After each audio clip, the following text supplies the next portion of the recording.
जिंदगी को जी ले आ मुसाफिर, उसे समझने की कोशिश ना कर। लाख रास्ते हैं इस जहां में, तू बस चल, उसमें सिमटने की कोशिश ना कर। दरिया के किनारे बैठे बैठे आज लहरों ने हमें एक ऐसी जगह पहुंचा दिया है जिसे सिर्फ बोलकर या पढ़कर नहीं व्यक्त कर सकते, बस महसूस कर सकते हैं। सुकून के एक नए एहसास का पूरी भारत के बिहार राज्य के बेगूसराय का एक कोना इसी बात का प्रमाण है। खैर, हम आ ही गए हैं तो चलिए आपको भी रूबरू कराते हैं मंझौल में स्थित एशिया के सबसे शुद्ध मीठा झील से। ये कोई मामूली झील नहीं है, बेगूसराय का एक पहचान भी अगर बोले तो कम नहीं होगा। वो झील जिसकी पानी का मिठास भारत के लोग नहीं अपितु दूसरे देश की पंछियों को भी भा जाता है। हरे भरे खेतों के बीच में झील लगभग 2620 हेक्टेयर में फैला हुआ है।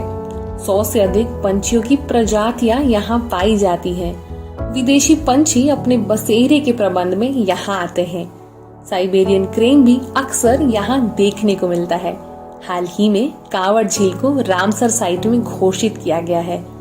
घने जंगलों के बीच कांवड़ झील एक अलग ही सुंदरता बिखेरता है। ऐसा प्रतीत होता है कि हम एक अलग ही दुनिया में आ गए हैं। हरे भरे जंगल लंबे लंबे पेड़ों को अपने अंदर समेटे हुए है। ये कांवड़ का समूचा इलाका है। पानी के बीच में कमल का पुष्प एक अलग ही आनंद देता है।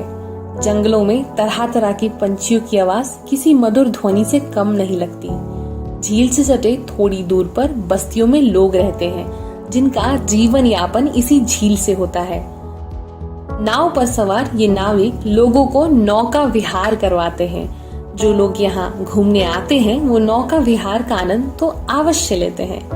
नाव पर सवार होकर जो आनंद आता है वो शायद ही कहीं और हो। इसकी बात ही निराली है। दोस्तों के साथ नाव पर बैठकर झील के बीच जाने में जो मजा है वो कहीं और नहीं मिलता। प्रेमी जोड़े भी झील का लुत्फ नाव पर सवार होकर लेते हैं। तेरी कश्ती पर चलने वाला मैं मुसाफिर, लगता है इस कदर ही बीतेगी हमारी जिंदगी। झील से ही कुछ दूरी पर है माँ जय मंगला का मंदिर। मान्यता ये है कि सच्चे मन से मांगने पर हर मुराद पूर्ण होती है। सुबह सुबह श्रद्धालुगण यहाँ पूजा पाठ के लिए आते हैं। देश के 52 शक्ति पीठों में शुमार जय मंगला स्थान में माँ के मंगलकारी रूप माता जय मंगला की पूजा आदि काल से होती आ रही है। झील के किनारे ही बस्तियों में लोग रहते हैं और सवाल बस यही रहता है हमेशा, कैसे नावों को बनाते हुए और नावों को खेवते हुए उनका जीवन यापन होता है। इनका रोज का दिनचर्या भी इसी झील से नजदीक से मट जाता है। खाने की चीजों को भी ये लोग झील से ही प्राप्त करते हैं। हर तरह के लोग आते हैं यहाँ, मगर इनकी जिंदगी तो बस ये झील ही है। झील से सटे इन टीलाओं का भी विशेष महत्व है। लोग कहते हैं कि कुल 4 टीलाएं हैं। अलग अलग टीलाओं का अलग अलग मान्यता है। आदि काल में 4 जगह मिट्टी को बारी बारी से 4 अलग अलग जगह फेंका गया, जिसके कारण ये टीलाएं अभी तक ऐसी दिखती हैं। ये टीलाएं अपने आप में बहुत सारी कहानियों को समेटे हुए हैं। इसके बारे में लोग बहुत कम जानते हैं। मान्यता ये भी है कि यहाँ प्राचीन काल से बौद्ध स्तूप है। शाम के समय टीलाओं पर से जो नजारा दिखता है वो कांवड़ का सबसे सुंदर दृश्य में से एक है। ऐसा लगता है जैसे समंदर में सूर्य समाहित हो रहा है। इन टीलाओं को दिखाने का मकसद ही कांवड़ की एक अलग खूबसूरती को दिखाना है, जो शायद अभी तक कोई नहीं दिखाया। मन को मोहने वाला ये दृश्य मन से निकलने का नाम ही नहीं लेता है। इनके ऊपर से कांवड़ का एक अलग ही नजारा दिखता है।